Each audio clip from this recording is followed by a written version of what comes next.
हाय kids, आज का हमारा टॉपिक मैग्नेटिक फील्ड है। सो लास्ट लेक्चर में हमने स्टडी करा था magnetic effects of current. So magnetic effects of current में हमने स्टडी करा था कि Oersted was the first who showed us relationship between electricity and magnetism with the help of an experiment. So एक कंडक्टर था और एक मैग्नेटिक नीडल को रखा गया था below and parallel to the conductor, और हमने क्या देखा था, जब करंट फ्लो हुई इस कंडक्टर में, this magnetic needle gives us deflection. So एक कंक्लूजन हमने इस एक्सपेरिमेंट से निकाला, whenever there is flow of current in a conductor, magnetic field और magnetic effects can be seen around its space. So magnetic field is simply, let us take a bar magnet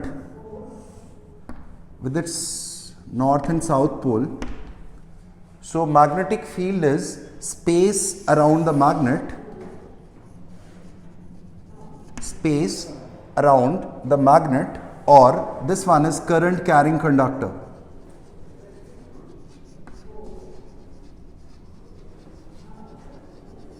Current carrying conductor.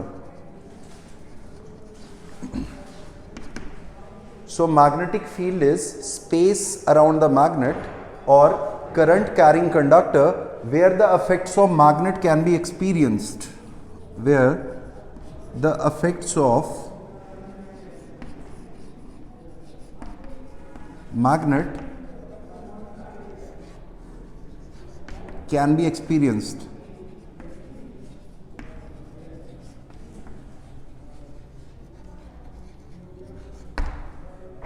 So magnetic field due to magnet or current carrying conductor, it extends up to infinity. However, its effect decreases with distance. So magnetic field हम magnet के आसपास की space को बोलेंगे, या current carrying conductor के आसपास की स्पेस को हम मैग्नेटिक फील्ड बोलेंगे, जहाँ पे हमें मैग्नेट के इफेक्ट्स देखने को मिले। उसके अलावा अगर हम बात करें, सो दिस स्पेस, ये कितनी स्पेस होगी, it extends up to infinity. However its effect, इसका असर कम होता जाता है, जैसे जैसे डिस्टेंस बढ़ता जाएगा इस फील्ड का, मैग्नेट के इफेक्ट्स हमें देखने को कम मिलेंगे। Suppose this one is the magnet, so यहाँ पे डिस्टेंस, ये दूसरा आयरन फिलिंग्स रखें या दूसरा मैग्नेट रखें, सो यहाँ पे अगर आप देखोगे फोर्स ऑफ अट्रैक्शन और रिपल्शन बहुत ज़्यादा होगी।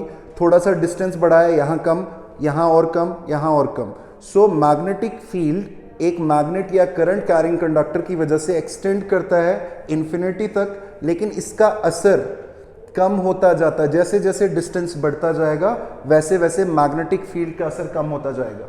Okay, so magnetic field is denoted by B, it is a vector quantity, so you can represent, you can take arrow over it, this one represent magnetic field.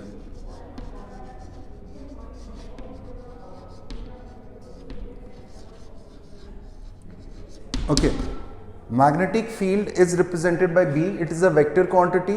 So the direction of magnetic field is what, from north pole to south pole, outside the magnet, and inside the magnet it is from south pole to north pole. So this one is the direction from north pole to south pole, and inside the magnet it is from south pole to north pole. The SI unit of magnetic field is Tesla. So magnetic field को major करेंगे हम Tesla में। So एक important concept इसके related मैं आपको बोल दूँ।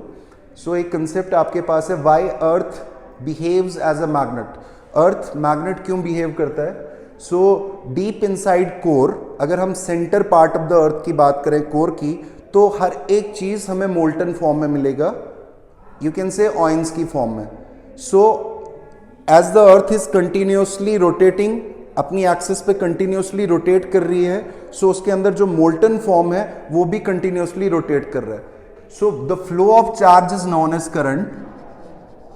चार्ज के फ्लो होने को हम करंट बोलते हैं, और जब भी करंट फ्लो होगा तो उसके आसपास हमें मैग्नेटिक फील्ड देखने को मिलेगा। This was one of the theory given that why earth behaves as a magnet. So next lecture हम पढ़ेंगे चार्ज के बारे में कि चार्ज को अगर हम मैग्नेटिक फील्ड में रखें सो उस पर एक फोर्स एक्सपीरियंस होता है और वो फोर्स हम कैलकुलेट करेंगे by Fleming left hand rule. So left hand rule हम जस्ट सी द साइन, ये इस हेल्प से हम we can find the force experience by the charge. और बाकी रहा उसके अलावा जो इलेक्ट्रोमैग्नेटिक इंडक्शन हमने पढ़ना है इसमें, वो नेक्स्ट लेक्चर्स में हम डिसाइड करेंगे। Thank you very much.